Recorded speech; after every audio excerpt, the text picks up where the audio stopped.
Саламатсыз, эфирда Татарстанның күн чыгыш хәбәрләре, студияда Резида Шамсуллина. Бүгенге программада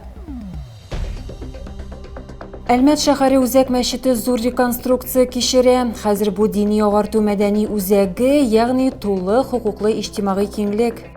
Корбан гаете мөбарәк булсын. Татарстан Республикасы рәисе Рөстәм Миңнеханов яңартылган Ризаэддин Фәхретдин исемендәге Әлмәт шәһәре җәмигъ мәчетендә беренче намазда катнашты.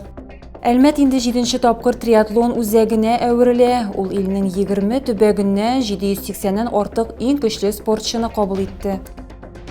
Медпункт, намаз һәм спорт заллары, китапханә, кафе, Әлмәт шәһәре үзәк мәчете зур реконструкция кичерә. Хәзер бу дини агарту мәдәни үзәге, ягъни тулы хукуклы иҗтимагый киңлек. Аның гомуми мәйданы 10 000 квадрат метрдан артык. Журналистлар өчен яңартылган мәчет буенча экскурсия оештырылды. Мәчетнең тышкы кыяфәте генә түгел, функциональ үзгәрешләр дә бар, шулай ук концепциясе да яңадан каралган. Сейчас вместо парковки у нас многофункциональный центр, кафе. Хәзер парковка урынына бездә күп функциялы үзәк, кафе һәм менә бу урында хушлашу залы. Парковканы алып, без шәһәрдә яшәүчеләргә, шул исәптән аз хәрәкәтләнүче төркемнәргә лифтлар, пандуслар кулланып, эшкә керергә мөмкинлек бирдек. Проектның барлык авторларын исәпкә алсак, аның өстендә 100гә якын архитектор эшләгән һәм остаханә командасы сүзләренчә бу халыклар төзелеше. Чөнки мәчет өстендә мөселманнар да, христианнар да, яһүдләр да, буддистлар да эшләргә өлгергән. Здесь раньше была лестница, большая лестница, поднимающаяся на второй этаж. И такими методами сделали возможности для маломобильных людей. Китапханә, офис биналары, медпункт, кафе, уку бүлмәләре, никах, исем кушу, мәрхүмнәр белән хушлашу һәм намаз уку заллары. 10 000 квадрат метрдан артык мәйданда, хәтта спорт залы эчендә урын табылган. Күпчелек урыннар теләгән һәркем өчен ачык булачак. Моны коймаларның булмавы да дәлилләп тора. Забор — это преграда и психологическая преграда. Койма ул бит дивар, киртә, шул исәптән психологик киртәдә коймаларны сүтеп, максатыбыз кешеләргә ачык булу дигән фикерне җиткерү. Реконструкция проектының төп спонсоры Татнефть компаниясы, аларның объектларын коймалар булмаудан танып була. Иң күренекле мисал югары нефть мәктәбе. У нас компания большая, работает много людей. Безнең компания зур, анда төрле диндәге һәм мәдәнияте төрле булган кешеләр эшли.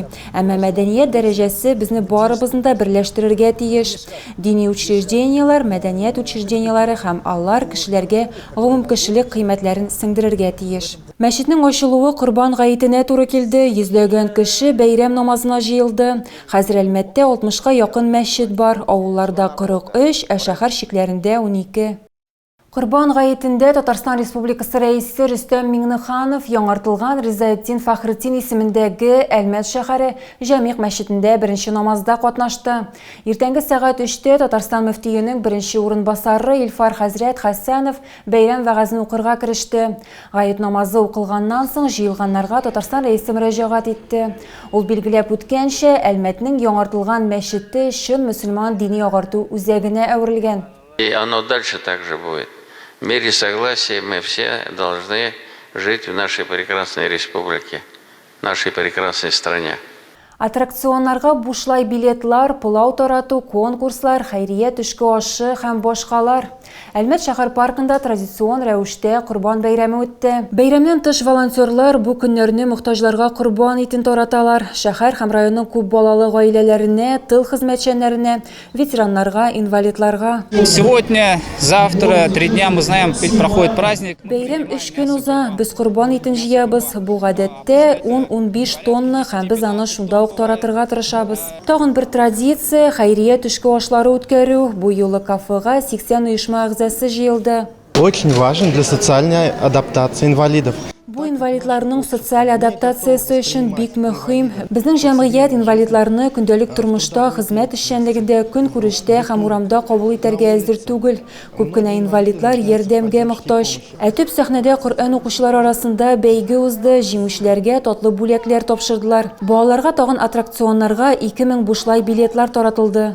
Әлмәт инде 7-нче тапкыр триатлон үзәгенә әверелә. Ул илнең 20 төбәгеннән 780-нан артык иң көчле спортчыны кабул итте. Араларында Россия беренчелегендә катнашучылар, терәк хәрәкәт аппараты зарарланган спортчылар, шулай ук Бөтен Россия балалар лигасында һәм хәвәскәрләр триатлонында катнашучылар. 2 көн эчендә берничә старт үткәрелә. Ярышларның географиясы да киңәя. Катнашучылар арасында иң ерактан килүчеләр Ханты-Манси автономиялы округы спортчылары Татьяна Максимова һәм Евгений Байбородов Татнефть Әлмәт триатлонны 2024 җиңүчеләре булдылар. Алар дистанцияны 1 сәгать 13 минут һәм 1 сәгать 1 минут нәтиҗәсе белән үтәләр.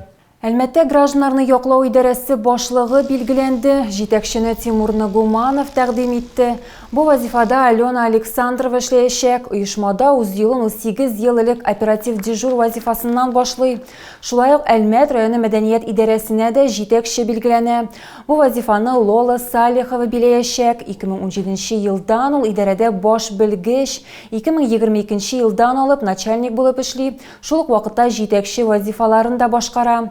Автомобиль юллары идарәсенең яңа директоры да расланды. Яңа билгеләнү эшлекле дүшәмбедә хәбәр ителде. Рафис Сафиуллин моңа кадәр җитәкче вазифаларын башкаручы иде. Ул 10 елдан артык Казан автомобиль юллары предприятиесендә эшли.